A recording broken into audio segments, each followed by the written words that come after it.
Hello everyone, देखिए अब next topic करते हैं हम working of PN junction diode in reverse biasing. इससे पहले हमने क्या किया है, working of PN junction diode in forward biasing. अब बात कर लेते हैं रिवर्स बाइसिंग। तो रिवर्स बाइसिंग आपको पता भी है क्या होता है। जो पीएन जंक्शन की जो पी साइड होती है इसको हम लोअर से कनेक्ट करते हैं बैटरी के, और जो एन साइड होती है पीएन जंक्शन की उसको हम हाइयर से कनेक्ट करते हैं बैटरी की। ठीक है, तो ये आपको पता है। अब देखो इसकी वर्किंग को समझते हैं कि क्या होता है। देखो सबसे पहली बात आपको पता होनी चाहिए इसके अंदर कि जो डिप्लीशन रीजन होता है रिवर्स बाइसिंग में ये इंक्रीज कर जाता है। अब ये इंक्रीज कैसे करता है इस चीज़ को समझना जरा। यहाँ पर देखो जरा, ये मैं यहाँ बना रहा हूँ पीएन जंक्शन। ठीक है, इनिशियली मान लीजिए ये डिप्लीशन रीजन है इसका। ठीक है, यहाँ पर ये नेगेटिव होता है और यहाँ ये पॉजिटिव होता है इस तरीके से। ठीक है, अब होगा क्या, जब आपने इसको बैटरी से कनेक्ट किया, मतलब ये वाला इसको लोअर से कनेक्ट करेंगे पी साइड को और इसको हाइयर से कनेक्ट करेंगे एन साइड को। ठीक है, ये चीज़ होती है रिवर्स बाइसिंग में।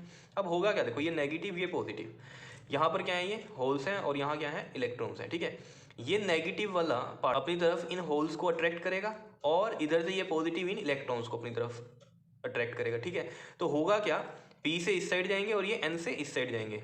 ठीक है, तो इस जो डिप्लीशन रीजन पर थोड़ा प्रेशर कम होगा इनका। ठीक है, तो ये क्या होगी, थोड़ी सी बढ़ जाएगी, यहाँ तक बढ़ जाएगी ये इस तरीके से। ठीक है, ये चीज़ यहाँ पर समझो आप। जैसे ये इनिशियल डिप्लीशन रीजन था, ठीक है, उसके बाद क्या हुआ, जब आपने बैटरी से कनेक्ट किया तो क्या हुआ, यहाँ पर ही प्रेशर थोड़ा कम हुआ क्योंकि पी साइड से होल्स इस साइड जाएंगे और इलेक्ट्रॉन्स इस साइड जाएंगे। तो ये देखो ये जो डिप्लीशन रीजन है अब क्या होगा, इंक्रीज हो जाएगा, इतना हो जाएगा। ठीक है, तो यानी कि अब ये बैरियर इतना है आपके पास। ठीक है ना, तो ये होगा आपके पास वीबी अगर। ठीक है, तो ये बैरियर वोल्टेज हो गई। अब देखो यहाँ पर ये जो बैटरी कनेक्टेड थी आपकी लोअर साइड इधर पी साइड से कनेक्टेड थी और ये पॉजिटिव जो थी आपकी एन साइड से कनेक्टेड थी, मतलब हाइयर वाला। ठीक है, तो आपको साफ ही समझ में आ रहा है होल्स इस तरफ जाएंगे और इलेक्ट्रॉन्स इस तरफ जाएंगे, तो ये क्रॉस तो होंगे नहीं एक दूसरे की तरफ, मतलब इलेक्ट्रॉन्स इधर नहीं आएंगे और ये होल्स इधर नहीं जाएंगे, तो कोई करंट नहीं पास करेगा। लेकिन आपको पता है पी में कुछ माइनॉरिटी भी होते हैं जो कि इलेक्ट्रॉन्स होंगे और एन में जो माइनॉरिटी होंगे वो होंगे होल्स।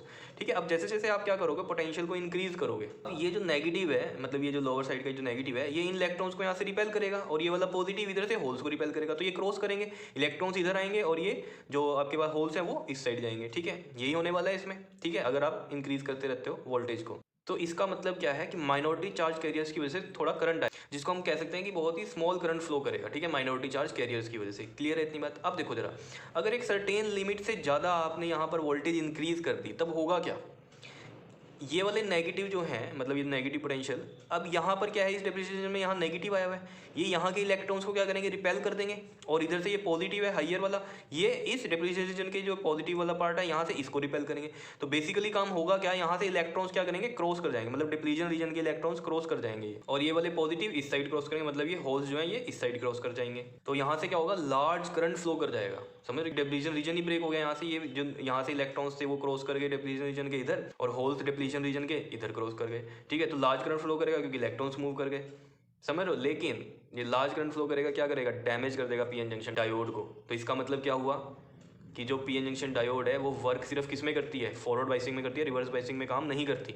समझ रहे हो, थोड़ा बहुत जो आ रहा है वो माइनॉरिटी की वजह से करंट आ रहा था, लेकिन जैसे ही आप बहुत ज़्यादा वोल्टेज इंक्रीज कर देते हो एक सर्टेन लिमिट के बाद, तो क्या होगा, डिप्लीशन रीजन से जो इलेक्ट्रॉन्स हैं ये फ्लो कर जाएंगे और होल्स भी फ्लो कर जाएंगे। समझ रहे हो, तो उससे क्या होगा, लार्ज करंट फ्लो करेगा जिससे कि पीएन जंक्शन डायोड डैमेज हो जाएगी, मतलब वो रिवर्स में भी, रिवर्स बाइसिंग में भी काम नहीं करेगी। ठीक है, तो इसका मतलब क्या है, फॉरवर्ड बाइसिंग में ही काम करती है पीएन जंक्शन डायोड। अब पढ़ लेते हैं इसको। देखो क्या लिखा हुआ है, during the reverse biasing depletion region increases, depletion region increase कर जाता है जैसे मैंने आपको बताया।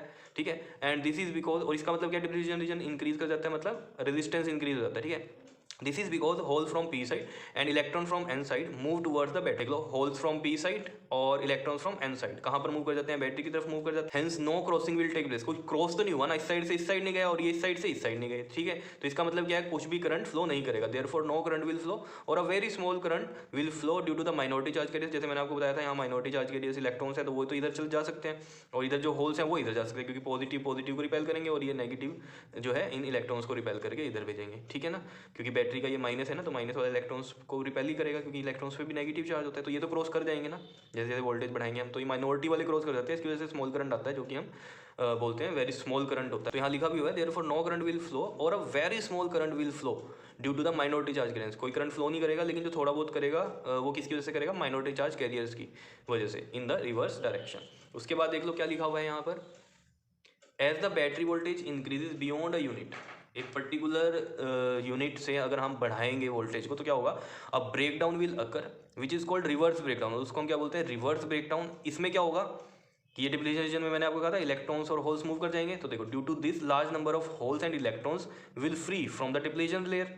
डिप्लीशन लेयर में से क्या हो जाएंगे, वो फ्री हो जाएंगे, and hence large amount of current will flow, large amount of current will flow करेगा, लेकिन क्या होगा, after this the PN junction diode will get damage हो जाएगी।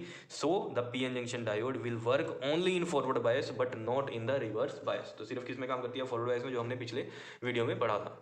ठीक है, बात समझ रहे हो। तो रिवर्स बाइसिंग भी अब आपको समझ में आ गई होगी किस तरीके से काम करती है। ठीक है, तो आपको याद क्या रखना है, फॉरवर्ड बाइसिंग में करंट फ्लो करता है, रिवर्स बाइसिंग में करंट फ्लो नहीं करता। समझ रहे होंगे ये सब चीज़ें। ठीक है, तो वर्किंग में यानी कि पीएन जंक्शन डायोड की किस में होगी, फॉरवर्ड बाइसिंग में होगी, रिवर्स में नहीं होती। ठीक है, तो इसका मतलब आप एक चीज़ कहानी समझ सकते हो, जो पीएन जंक्शन डायोड थी वो फॉरवर्ड बाइसिंग में करंट तो फ्लो करवाती है, लेकिन फर्स्ट डायरेक्शन में फ्लो नहीं करवाती करंट को। समझ रहे हो, मतलब एक ही डायरेक्शन के लिए यूज होती है, करंट फ्लो करवाने के लिए अपोजिट डायरेक्शन में फ्लो नहीं करवाती करंट। क्योंकि जैसे हमने यहाँ पर क्या किया था, बैटरी के टर्मिनल बदल दिए, तो अपोजिट डायरेक्शन में करंट फ्लो करना चाहिए था, वो भी नहीं होता। समझ रहे हो ये चीज़। ठीक है, अब आप नॉर्मल कंडक्टर लोगे तो वो तो फ्लो करता है, उसमें इस साइड भी करंट फ्लो करेगा करंट, और अगर आप बैटरी के टर्मिनल्स को चेंज कर देंगे तो अपोजिट साइड भी करंट फ्लो करता है। ठीक है, लेकिन सेमीकंडक्टर में ऐसा नहीं होता, एक ही साइड होगा फ्लो। अगर आप बैटरी के टर्मिनल चेंज कर भी दोगे तो वो काम ही नहीं करेगी। ठीक है, तो मतलब एक ही डायरेक्शन में काम, जो कि हमें फॉरवर्ड बाइसिंग में पता चलता है। क्लियर, ठीक है, कर लोगे ये। ओके जी, थैंक यू।